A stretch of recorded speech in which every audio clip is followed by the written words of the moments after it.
आदरणीय रोहित सर जी, आपने शिक्षा जगत में एक अद्भुत प्रणाली का प्रचलन किया।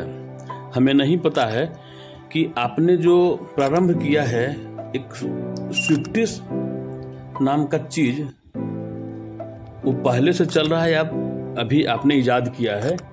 बावजूद आपने स्विफ्टिस से बच्चों को जो पढ़ाने का एक सिस्टम बनाया है, जिससे बच्चे अधिक सीख रहे हैं और अपने याददाश्त को ताज़ा कर रहे हैं। और ख़ास तौर पर वैसे बच्चे जो अपने मस्तिष्क को एकाग्रचित नहीं कर पाते हैं, तो आपने योग विज्ञान से एक विधा बनाया है और लगता मुझे ऐसा है कि ये योग से ही जुड़ा हुआ चीज़ है।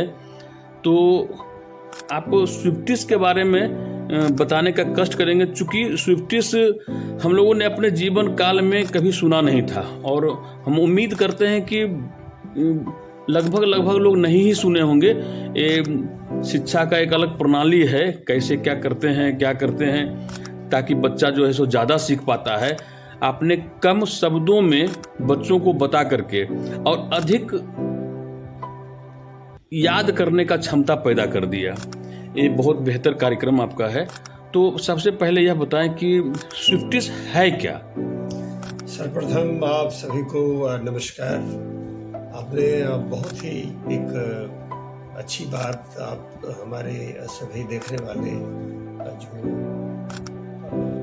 ग्रुप है जो भी देख पा रहे हैं उनके लिए आपने पूछा है ये स्विफ्टिस के बारे में। मैं सबसे पहले ये बताना चाहता हूँ कि स्विफ्टिस student upgradation programme through yoga science, यह एक कोर्स के रूप में जनरेट किया गया। जैसा कि आपने कहा, योगा पे बेस्ड है ये, बिल्कुल यौगिक पद्धति पे आधारित यह कार्यक्रम खासकर बच्चों के लिए यह तैयार किया गया है।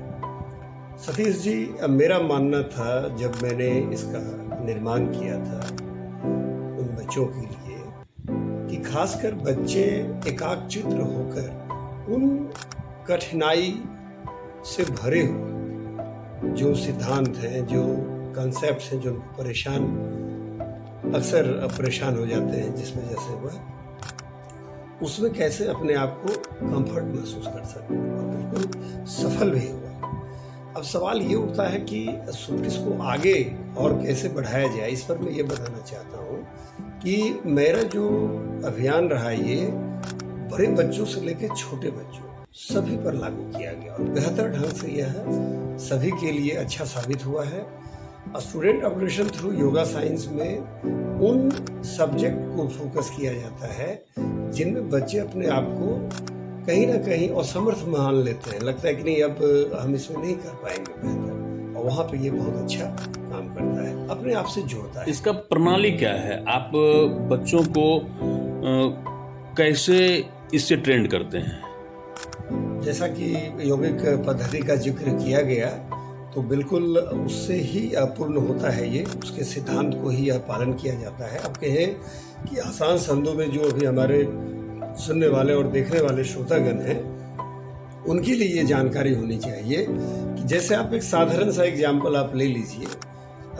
मान लीजिए कि आप कहीं ना कहीं आप किसी चीज़ को बार बार भूल जाते हैं, आपको लगता है कि नहीं आपको याद नहीं रह पाता है, तो ऐसे में आप क्या करते हैं? एक कॉम्प्लेक्सन आपके अंदर होता है, आप कॉम्प्लेक्सिटी में रह जाते हैं कि अरे क्या इसको पढ़ेंगे फिर तो मैं भूल जाऊंगा, मुझे ये याद होगा नहीं। तो ऐसे में ये काफ़ी आपके लिए सपोर्ट का काम करता है ना। आपके बैकग्राउंड में एक स्टोरी आप कह सकते हैं, जो एक कॉम्प्लेक्स कंटेंट है आपके लिए, वह एक स्टोरी के रूप में आपके चारों तरफ आ जाता है और फिर उसको आप आसानी से है ना अपने जहन से उसको इस्तेमाल करके जब उसको कहीं आपको रिप्रेजेंट करना होता है तो उसके बारे में आप बात कर सकते हैं। तो ये कॉन्फिडेंस लेवल को बढ़ा देता है। This is the power of this. प्रक्रिया क्या है, कैसे करते हैं इसको? इसके लिए तो मेरे ख्याल से पहले सभी जो हमारे सामने करने वाले होते हैं, हमारे स्टूडेंट्स जो होते हैं, उनको यौगिक पद्धति के अनुसार पहले अपने अंदर झांकने की कोशिश करनी होती है, उसके लिए एक प्रोसेस होता है। जैसे कि हम लोग कहते हैं कि आसन है ना, ध्यान जो कार्यक्रम योग का होता है, अपने अंदर झांकना, बंद आंखों से अपने अंदर झांकना, उसकी स्थिति बनाई जाती है।